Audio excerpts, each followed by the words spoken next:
Hello and welcome to yet another episode of Motorsport Idag podcast. Finally, we're back with a video interview, and today we have some nice guests all the way from Dubai. And I'm gonna let this guest introduce himself and tell a little bit about himself for us.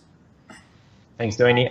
My name is Taheri. I'm Persian origin. I'm from Iran, basically. Been living in Dubai for the past few years, and I'm in IT business. I'm a computer geek doing some cabling work and stuff.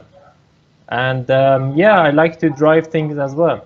So I've been involved in motor racing and sports for the past few years. Yeah, that's pretty cool, and I have to say that's a very interesting combination that I think that not many people might be aware of. So let's focus on maybe the racing and the motorsport side of your personality. Sure. How did you get into racing to begin with?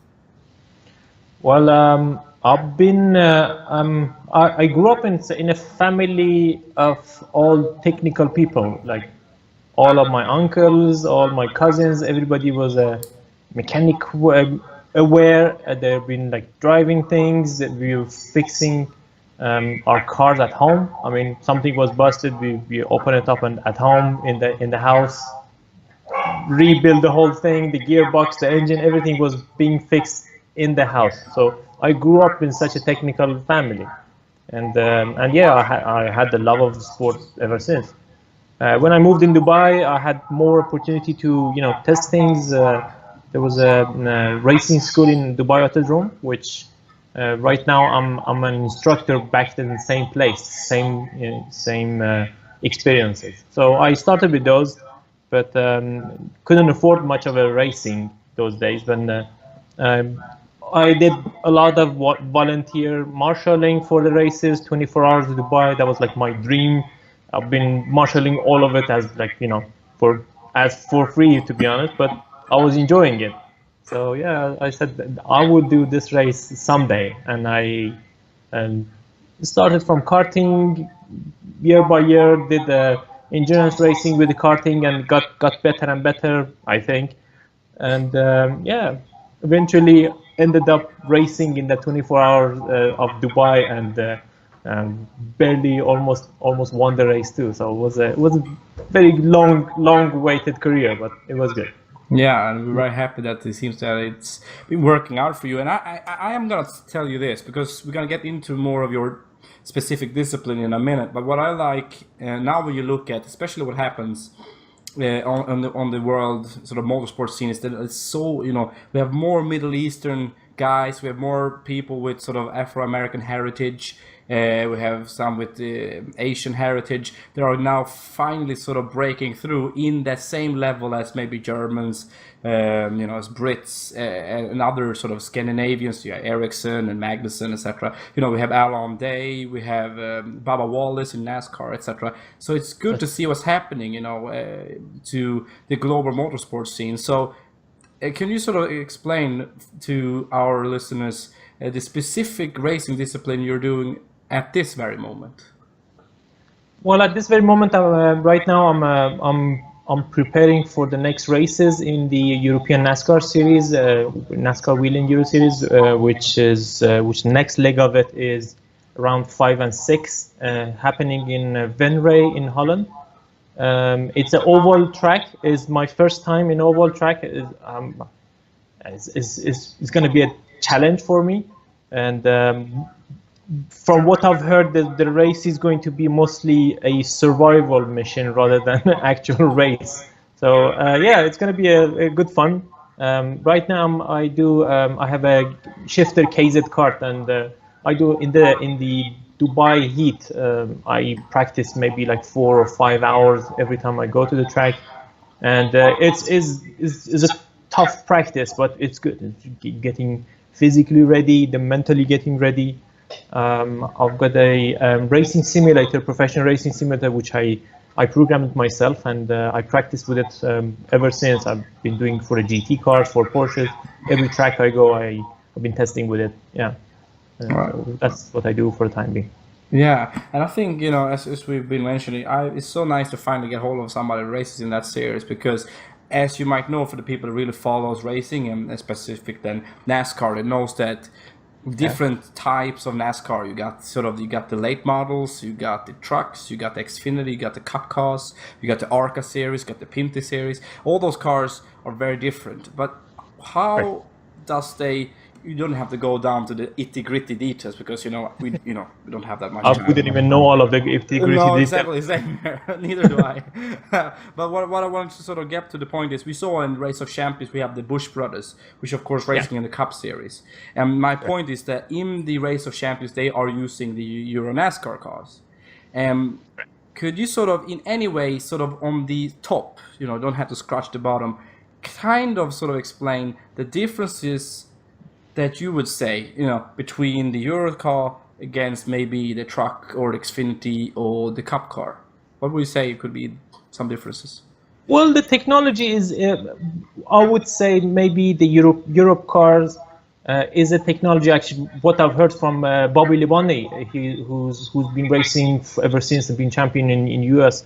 The technology of the cars are a little bit older and lower, but safety is always there. The engine power is a little bit lower, and the cars are more modified and set up to be able to do the road courses, like a track, racing track rather than the ovals, because if, let's say, if you bring the American cars in the European tracks, they won't last too long. And they cost fortunes. But these are like, the body shell is not metal as Americans ones, and they cost a lot less to repair, fix, replace the entire thing with a very, very little money. So it's much more budget friendly for the customers and the drivers who wants to, start something in this series.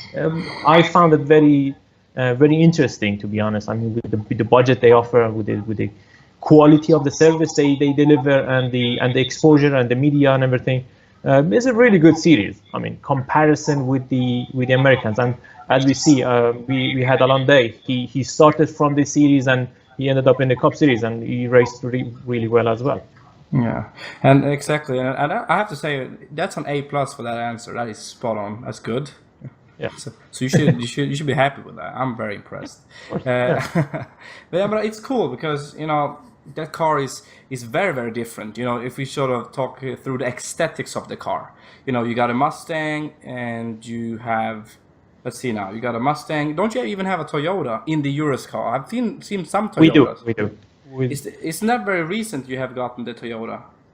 I think this year they started, I think 2 or 3 teams are using the Toyota body, but the thing is that the cars, since they're silhouette and they're identical, they're not like American series that each manufacturer has its own engines and different type of body shells. The body shells and the frame are identical. They're exactly the same. Engines are exactly the same.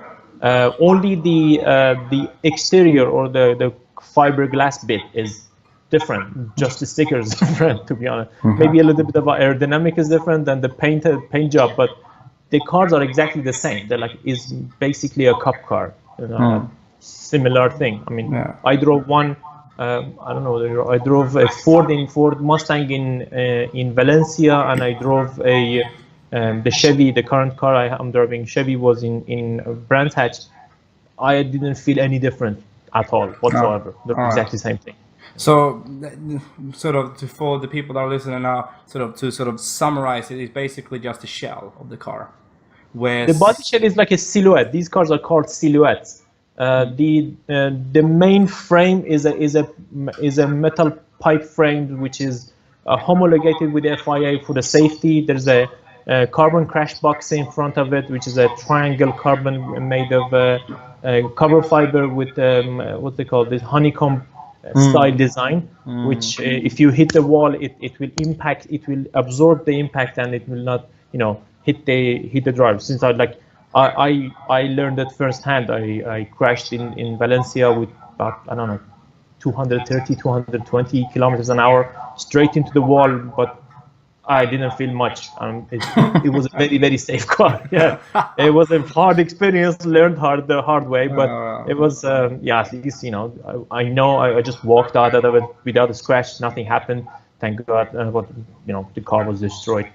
Yeah, Oh, but that's good to see because although if you look at through the cars, like if you look through the shell of the car, yeah. although it's not as a cup car or as a Formula One car or as a LMP1 car, at the end of the day, the technology and the safety is very very high, and as you said, that you be able to go through that and still be more or less unscathed is very very impressive, and that is so cool to see, and hopefully we can see this transition now to regular cars. We have sort of a box or monocoque almost around the passengers and the drivers, where you will see less fatalities on the normal road. So the intention of taking it from the track to the normal road is always there, and that's why it's so impressive. And I think that's the right way. So, what? How do you end up here? Why this specific series? And what has it brought to you as a driver? And how do you feel you're getting better by it? Well, to be honest, first, I'm coming from a background of GT cars. I've been driving Porsches and BMWs and prototype cars for the past 4 or 5 years in the endurance races, in the sprint races, in the short endurance, like a 4 or 6 hours endurance races in Europe. And the cars are very, very precise, very electronically advanced. They have a lot of bells and whistles to the car. I love that series anyway. I mean, I love the advanced GT systems, but the NASCAR cars generally, these NASCARs are they have zero electronics. They have no assist. There is no ABS going on. There's nothing in it. So it's basically a big engine with 4 wheels and a steering wheel on it. So it's all comes back to the driver. Whatever you can deliver, it's you who are driving it. No electronics happening or no assist is in it.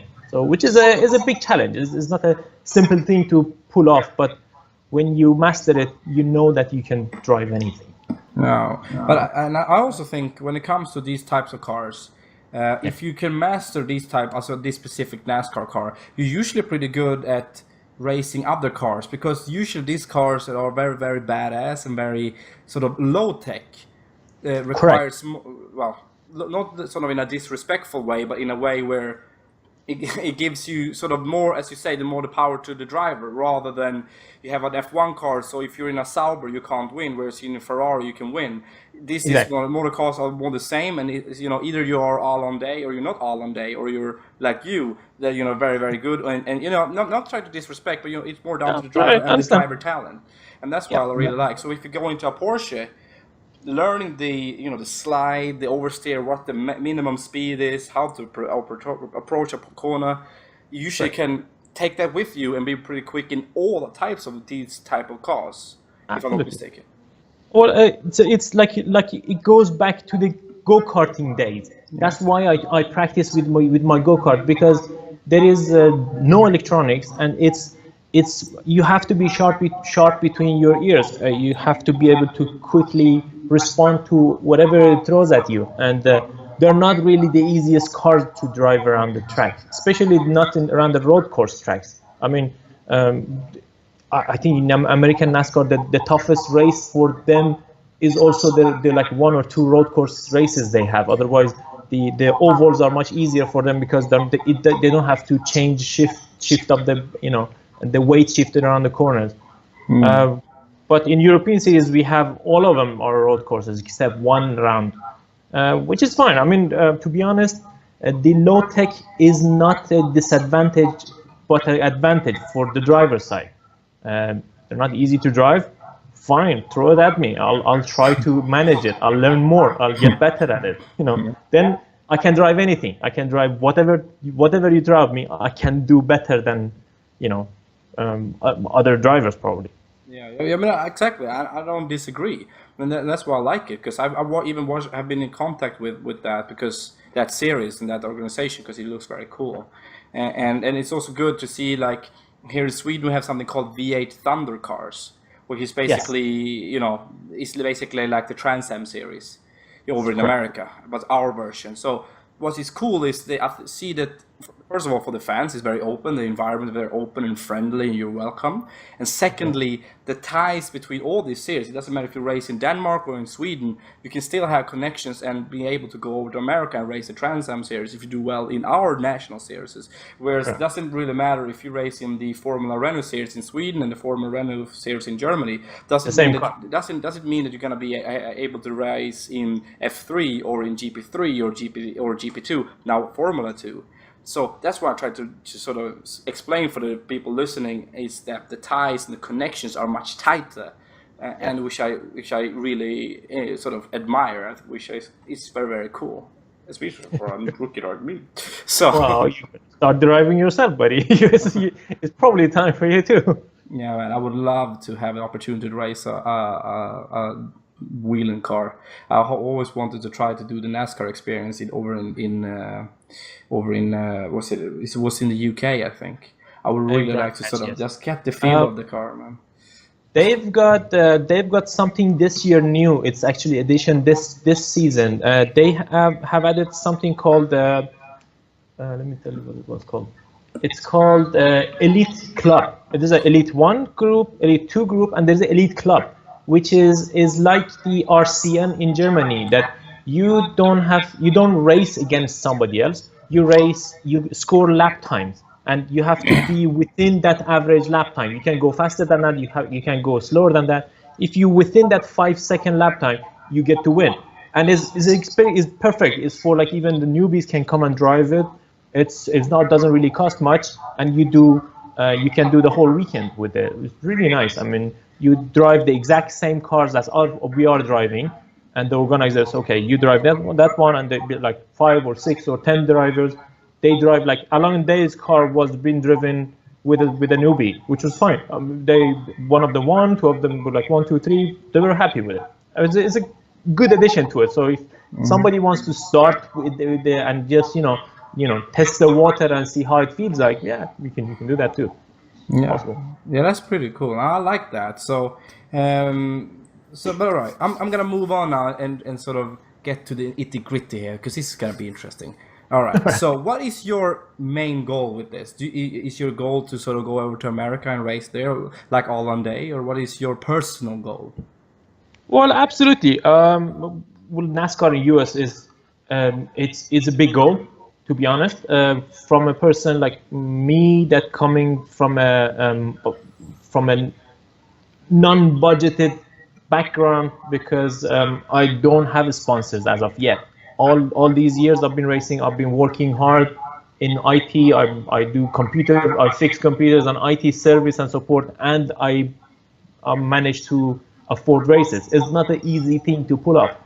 And well, from what I've heard, and I spoke to drivers and the budget and teams, well, American NASCAR is going to cost probably 10 or 20 times more than what I'm paying right now, which is a bit of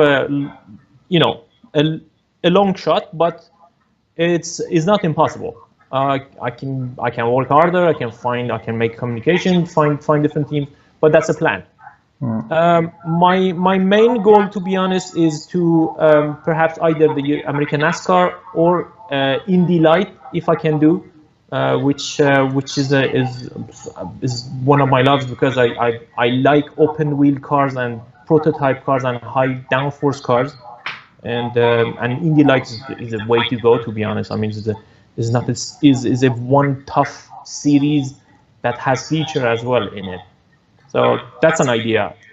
Well, I don't blame you. I think I know that goal is completely correct. And I also know one of our Swedish talents, maybe Felix Rosenqvist, that is racing in Formula E. He's been racing, he's tested an IndyCar for Chip Ganassi, he's racing the Indy Lights. You can see it here in Rubble, he's done a lot of stuff. And that series is so competitive. It's so good to see. Very, very tight. Yeah. Yeah, but I would even say, it's equal to at least GP3 or Formula 2, but their version. Very easily. Indy Light is high level. Is no joke. I mean, not everybody can pull it off. And I'm sure if I get there, I'm probably gonna be back market for half a season easily. But it doesn't mean I'm gonna give up or just give an inch to anybody. I'm gonna drive my ass off, and that's the plan. That's how it works. I mean, I knew in the NASCAR because I'm used to GT and prototype and the very precise cars, and I knew if I step into these heavy machinery in NASCAR, it's not going to be an easy challenge. In Valencia, I had no idea what I'm doing with the car, because the car had nothing to do with what was driving before. It's like a complete different style of driving. And I drove a little bit more, and we had some technical issues, and very early crash ended our weekend, so I didn't really get to drive it much. But in Brands Hatch was much better, and I drove both categories, so I had a lot more seat time and got better and better. So I started from back mark, like from 25th position, and finished 12th, 13th, 11th, qualified very high. So it's getting better and better, but I'm not expecting to go like leading the race anytime soon. So yeah, that's how it works. Even I spoke to Alan. He said, "Don't worry about it. It took me like a whole season to figure out how to brake the car. I mean, how to stop the car on the corner. I said, just chill. You'll get there. No problem." Yeah, man, exactly. Watching the races, I think they look very cool, and they look very, very hard to drive, especially when it comes to chicanes. You see the car doesn't want to do what you want to do. You really have to doesn't do what you want to do. You have to beg it, please, just make the corner one time. Oh, that's cool. Now, it would be nice to see you race in the Truck Series or ARCA or whatever in the future. I will be rooting for you though. But of course, Swedes, we are supportive people, aren't we? No. Try to sell in my nation here. No, but also you've been racing Porsche, you said, right? Yes, I drove with MSG team for the 24-hour series, international 24-hour series, with Porsches, and before that with the BMWs, with the Swiss team Hofo Racing. I love those cars. I mean, I was very quick at it always. Most of the time, I've been fastest in the class. We did really good results in it. Couple of very, very close races. Finished second in 24-hour Paul Ricard. In one point before the Barcelona 24 hours last year, I was 14 overall in championship, which fourth out of 750 drivers, which is a good thing. And but I had a bad luck that weekend, and the car blew up and couldn't get to finish the race. So I've had that background with me. But go-karting is always my love, and I always enjoy doing go-karts. That's the parallel to whatever I drive. Go-karts always there. Yeah, and talking about go-karts now, I think this is something that the listeners gonna love. Can you please tell us about your hangout with Mr. Two-time world champion Fernando Alonso? Oh yeah. In Dubai Kartdrome, there is a series called Kartdrome Endurance Series, which is consists of 24 hours and 12 hours races. In 24-hour races, Fernando Alonso usually had teams with us, racing toe to toe with us, and he brought like his couple of friends, couple of drivers he knew from Spain, and he participated in that race. We raced toe to toe, very hard, not in an inch given. In some points, I raced against him for position before the checker flag, actually before the 24 hours race finished. And about 20 minutes, 25 minutes we battled, and he actually finished behind me and behind our team. So that was a very good experience for me. I mean, hey, this is a Formula One champion right behind me, and I'm not giving him a corner. Like the guys around, let him pass. So I'm not letting anybody pass. I'm racing. If he can, he won't like it if I just let him pass. He wants to take it, and it was a good fun. It was amazing. And he hangs around here. I think he's got a house in Dubai, and he shows up from time to time to the track. Just comes and checks out. A very cool guy, very nice guy. Everybody loves him. So, yeah.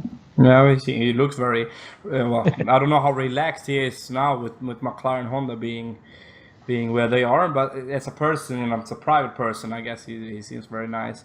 Is there anything, and is there any sort of advice or anything that sort of he have said that you have sort of been able to bring with you in your own career? Well, not really, because he's usually busy, and I mean, during the races, he's more focused on the race. And we just talked about, hey, how's the track? Are you enjoying it? Or how you like the go-karting? He actually started his own.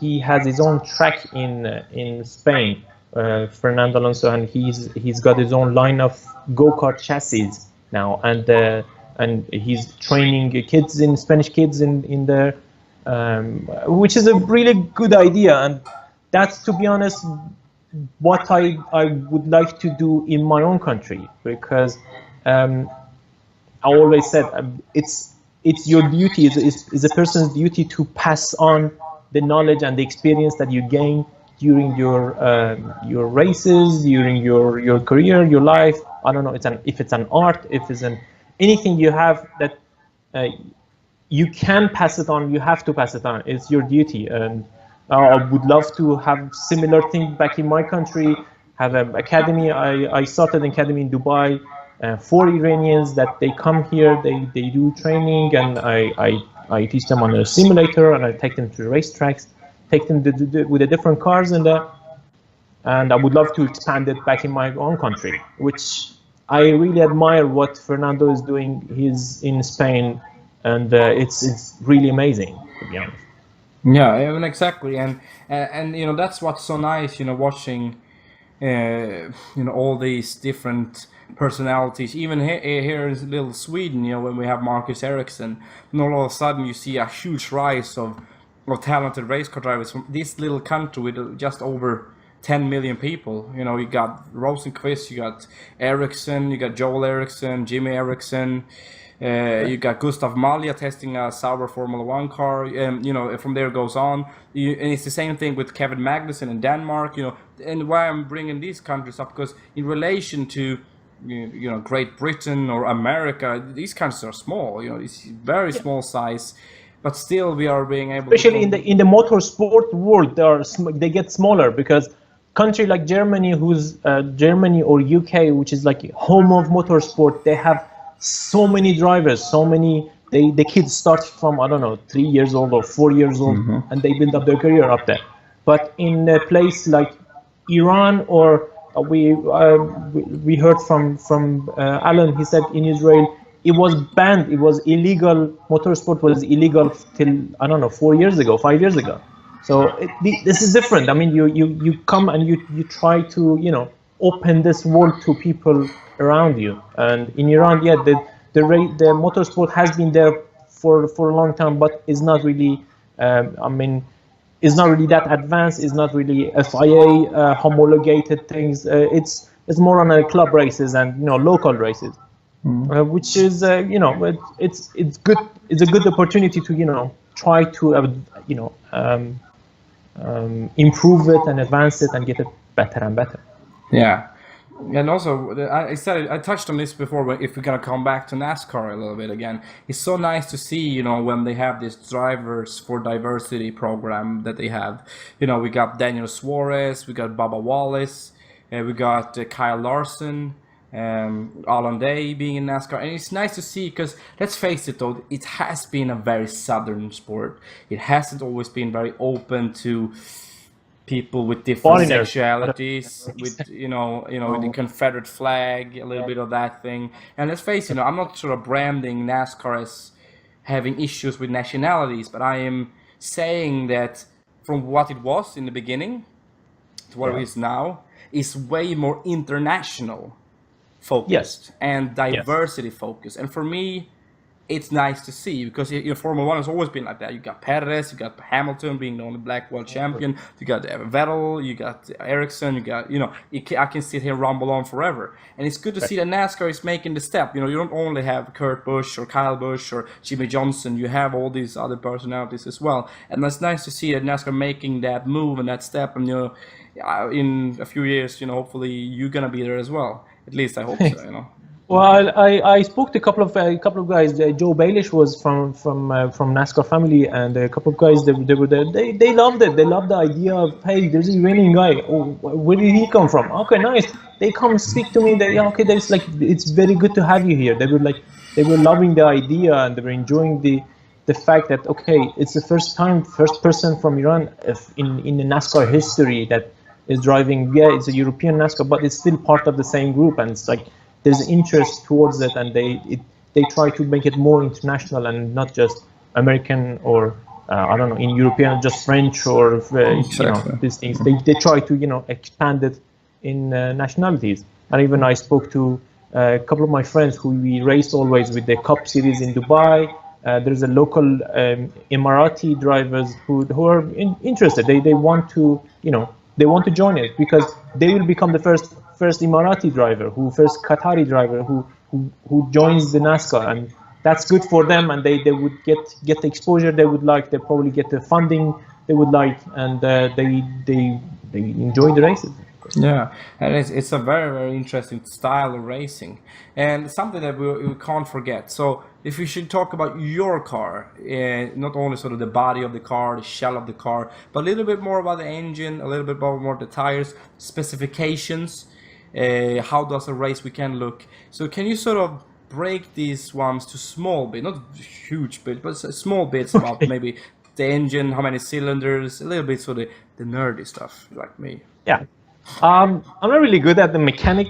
I mean, I don't really go all the way details, but as far as I need to know, and I know, it's a V8, yes, excellent, and then it's a 5.7 liter Chevy engine in all of the cars. Are they're identical engines. They're sealed, so nobody can mess with it or improve in performance or anything, as far as we know.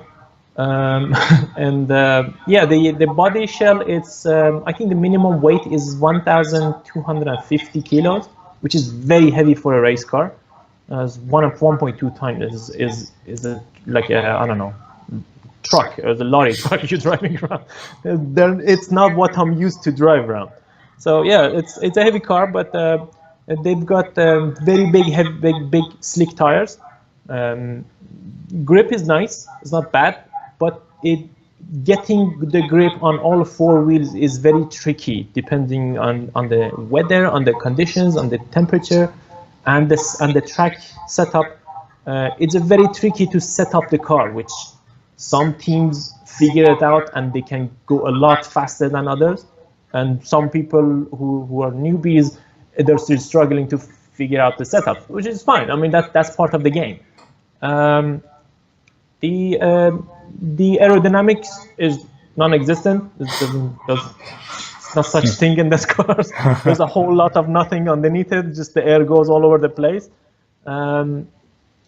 But it's still around the corners. If you carry more speed, you get better traction, better wheel push down. What else I can tell you about? Yeah, it picks up a lot of speed. It's got a lot of power under the engine, under the hood, so you really have to tiptoe when and how you apply the power. Otherwise, you have a lot of wheel spin and you lose a lot of time around the corners. Braking is very tricky too, because there is no ABS, and you easily lock the tires. They don't really flat spot the tires as much, but the more you lock the tires, the more you lose traction, and you heat up the tires, and you lose more grip than you want to. Yeah, but it's a good challenge. I mean, you have to deal with all of these nonsense to get a good lap out of it, and it just takes more practice and more driving. That's the reason I opted to drive both categories in the same weekend. So I get to drive a lot more. I drive 4 sessions of practices. I drive 2 qualifyings, 2 warm-ups, and 4 races for 1 weekend, which is a lot of driving, which is perfect. To be honest, that's the goal. I get to where I want to be faster and not to waste the entire season or another season to just get where get my pace done. So I get there faster and faster the more I drive, and it proved right, because in Valencia I didn't really much drive. I think my entire seat time was maybe 20 minutes total for the first time, which was nothing. I didn't even figure out the car yet. But in UK race in Brands Hatch, I got a lot of drive seat time, no problem, no crashes, no nothing, just a little bit of a fender bender. But other than that, it was fine. I mean, I drove a lot of seat time and got better every lap. I was doing cleaner, shinier driving, much more precise, better fights, a lot of overtaking, a lot of being overtaken cleanly, which it's not a simple thing to pull off. But yeah, it was good. I mean, that's just about a bit of a geeky part. All right. Well, I think that sort of opens up and sort of gets us to understand the sort of the series and the specification a little bit more. So, if I have been understanding this right, is that called doing a double duty? Because we see the Cup drivers doing the Xfinity series, and then the Cup series is at the same weekend. Is that basically what your equivalent? You don't have the same thing, but is that almost the same thing you're trying to say here?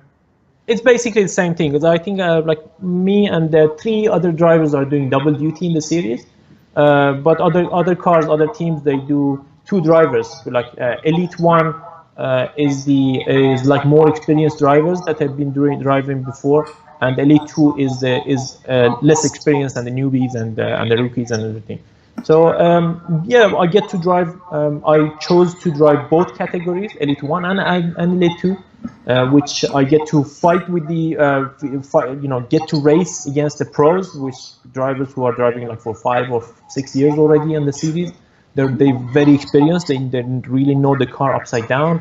They've been developing the cars. They've been involved in development. They know the tracks really well, and I get to drive in Elite 2, which is more rookie and my level of the drivings, and yeah, it's good fun. You zigzag and you keep fighting for the position, which is perfect scenario for me.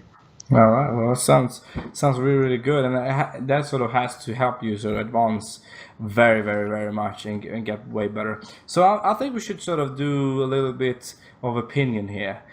So do you watch? So what I've understood is that you do watch Formula One.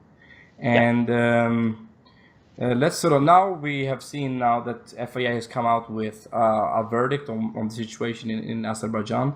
But what is your take on the Hamilton-Vettel situation? Well, to be honest, it was a 50-50 on both sides. It's a small little feud that honestly, Hamilton didn't have to do that bit. And Vettel shouldn't have reacted that bad, because it wasn't sportsmanlike, to be honest, in my opinion. Maybe I'm wrong, maybe I'm right. I don't want to go through that, but that wasn't sportsmanlike. I don't know. I thought maybe he even lost it. He tried to wave hand, and the steering wheel lost, and it got hit.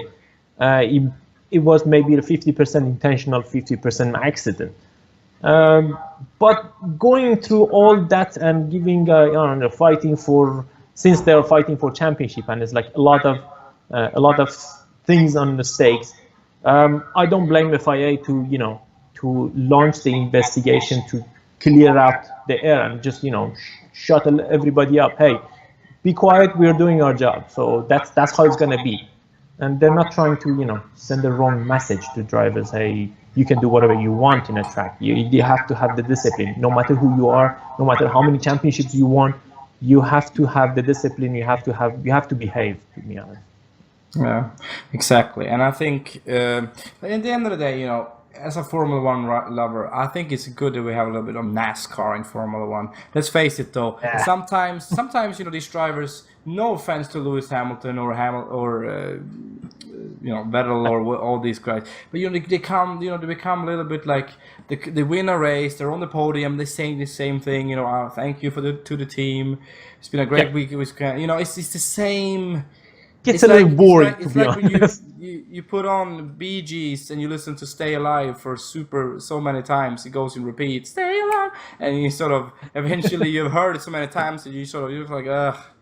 And I think it's good to have a little bit of feud. I agree with you, and I agree with the FIA. On the racetrack, you can't behave how you want, and that's something that NASCAR has to learn from more than Formula One. Because if you saw what Matt Kenseth did to Joe Logano in 2015 at Martinsville, if you've seen what Kyle Busch has done, his behavior sometimes is, I think, my opinion, but it's very, very inappropriate and just childish. He acts like, I work with preschool kids. It's like he should be there, mate, sitting in the ring and singing songs, at that level. No offense, but that guy sometimes needs to sort of focus on the racing and not focus on blaming the tire carrier or blaming the team for failed parts and blaming another car number or a car driver for being stupid. Focus on the racing, and that's good. What I'm trying to sort of say is it's good with some emotion. So see some emotion out of the F1 drivers, because we don't usually see it if it isn't Fernando Alonso about that stupid Honda.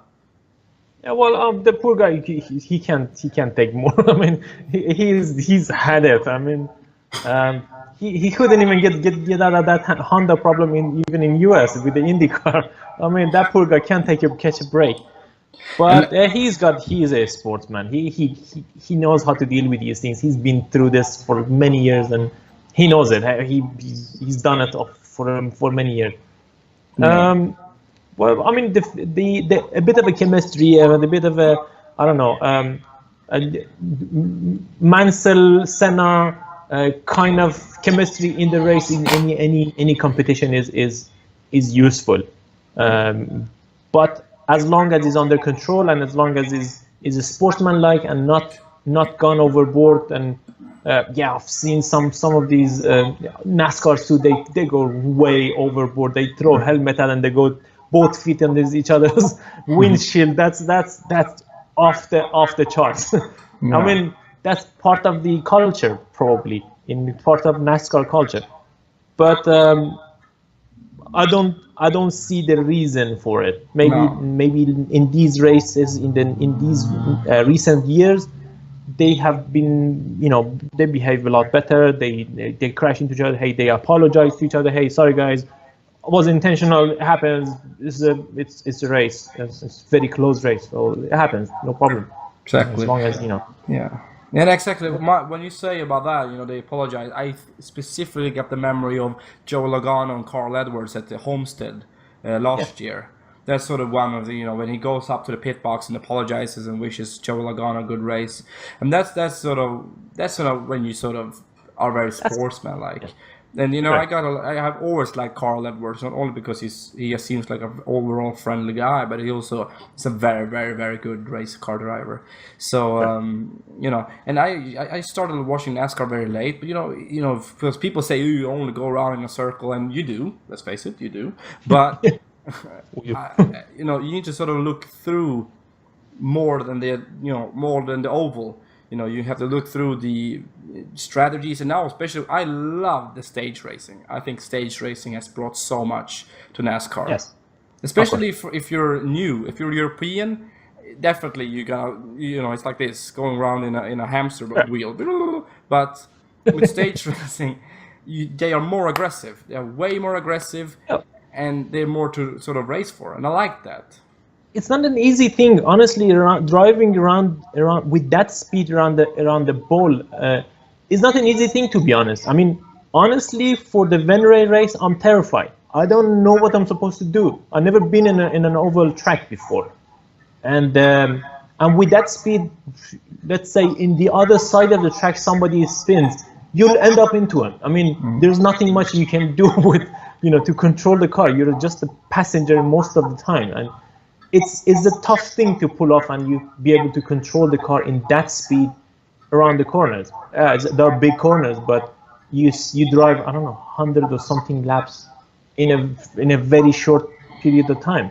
And yeah, it's a different thing. It's something new for me or for whoever been always been driving on the road courses and normal tracks and rain. Well, that's something new for us, and is the tough thing to pull off. I mean, if you want to be really nail it, go fast, you have to be a very good driver to drive in oval, to be honest. Exactly, and people, you need to realize there's a different type of technique and style and talent Oh that you yeah, of have course. to race on an oval. I have, I've had the simulators. I've had Forza, I have had Project Cars, etc.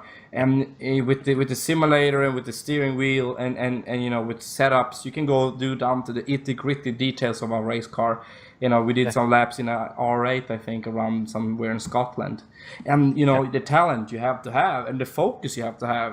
I realized that when I sat there, and man, if I did a mistake, I had to come to correct there, and the guy behind me sort of started to catch me, and I had to sort of block him, and I realized, man, blocking him, I'm losing time to the guy I'm trying to catch, and how do I need to do that? And looking behind me, looking forwards, and still making the corner, right gear in the right corner, accelerate. It's just, And there's a lot of game too. I mean, it's not only what you're doing, it's the game itself. I mean, you need to know all the strategy too. As is not you nailing the corner perfectly and you do like clean lap time.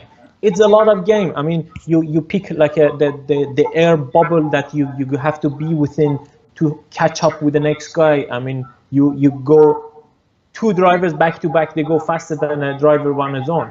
That's just something that you really have to figure out. Why does it happen? It's just basic physics and things, But it takes experience to get it done right. yeah, exactly, and get a hold of it. Yes, exactly. Sure. All right, so I think that something that we would like to hear is, of course, before we end this awesome interview, I think it would be nice to hear a little bit about your driving experience, that driver instruction that you're doing. Can you tell us where you can sort of do that? Where you can, as a customer, come and sort of meet you and have sort of be driven by you and learn how to drive yourself. What facility and what do you actually learn by going there? Right now there are two ways that I'm doing right now. I'm an official instructor at Dubai Autodrome, which is a racetrack, very famous old racetrack, and one of my favorites, to be honest, the track. The Dubai Autodrome has this facility called Race School, which the customers can come in, like even the walk-in customer, like even the tourists. There are several different courses they hire. You can check the website dubaiautodrome.com. They can hire whatever they want, from the Audi TTs to Lotus, Audi R8, V10, McLaren Sprint, all sorts of cars are there, we instruct them how to drive around the corner. We take them with Audi TT for 10 minutes. We show them corners. Okay, go faster, brake zone, how to turn in, all the basics that the driver needs to know, and we help them go as fast and better and cleaner to drive in a very safe environment. And then if they have opted for, I don't know, McLaren or Audi R8 V10, they drive that one with the same style. We tell them, okay, you do this and that. If there's a problem, we come in, we discuss it, and then we go back at the track, and they drive better. That's the official in the Dubai Autodrome. I've also started a racing academy as a personal thing. The plan was mostly for Iranians, but anybody can, welcome to come and join us. It's called Vector Academy. We have simulators. We have a very professional simulator, which I'm practicing on them myself. We teach them on the simulator on the various different tracks, different styles, how to brake. And for hours and hours, we do go on theories and the cornering, how to brake balance, and how to I don't know, the weight ratios, and how to change the way that you style, that you understand the physics of a car and what happens when you brake around the corner and why does it happen. And then after the many hours of practice, we go to the same autodrome track or Yas Marina track. with the different cars, we go for hours, half an hour, 20 minutes, different sessions, and we build up the driver's experience and the style of the driving. And then at the end of it, they get there's the tests that they can do on Autodrome with me or with different instructors, and they can go get an FIA international license or national license, and they start racing after that. Wow. That is awesome. I always want to do that. Maybe I should sort of try to meet up with you and you can sort of show me how. No, but if I would like to drive a Euro car at any point in my life, would that be possible, you think? Eurocar, of course, why not? There's nothing impossible. There's nothing, in my opinion, in any part of life. I mean, in art, in sport, in anything, nothing should stop people from trying and fighting hard for it. That nothing should stop you. Honestly, I was dreaming about driving a race car in a 24-hour series. I drove it for 3 seasons, all sorts of different cars, and I got there and been there, done that. Okay, now what's next? So you go next, and you always give yourself a bigger challenge. You give yourself a higher target. You aim high, and then try to reach that goal. Nothing should stop you. Nothing. There is no excuses are acceptable for yourself. You don't have to do it for anybody else. You have to do it for yourself, and do it for the love of sport and get where you want it to be. That is a great end quote. I like that. All right, I would like you to just stay a little bit because I'm going to just talk to you just a little bit off this interview. This interview has been a great comeback to our live video interview. It's been awesome to have you. You're a great guest. You're a great person, and you're more than welcome to come back to our Formula One podcast or at any podcast at any time in your life. You're more than welcome to do so. My name is David Wayne Anderson. This is Motorsport Idag podcast, and thanks for joining our podcast this afternoon. Thank you for having me. Thank you.